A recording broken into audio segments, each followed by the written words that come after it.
সারা দেশে জাতীয় পরিচয়পত্র বা এনআইডি সেবা কার্যক্রম সাময়িকভাবে বন্ধ রয়েছে। এনআইডি সার্ভারে প্রবেশের সময় ওয়ান টাইম পাসওয়ার্ড বা ওটিপি না আসায় এই সমস্যা দেখা দিয়েছে বলে জানিয়েছেন কর্তৃপক্ষ। জাতীয় পরিচয় নিবন্ধন অনুবিভাগের মহাপরিচালক এএসএম হুমায়ুন কবির মঙ্গলবার গণমাধ্যমকে এই তথ্য নিশ্চিত করেছেন। তিনি জানান, সার্ভারে লগ ইনের জন্য প্রয়োজনীয় ওটিপি না আসায় কর্মকর্তারা প্রয়োজনীয় কার্যক্রম সম্পাদন করতে পারছেন না। ফলে এনআইডি সংক্রান্ত অনলাইন সেবা আপাতত বন্ধ রাখা হয়েছে।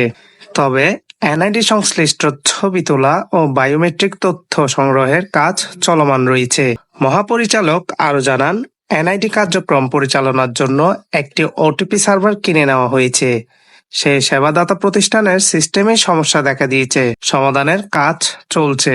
ওটিপি সমস্যার সমাধান হলেই পূর্ণাঙ্গ এনআইডি সেবা কার্যক্রম আবার চালু হবে বলে আশ্বাস দেন তিনি। মাহি সাজিদ, খবর 24।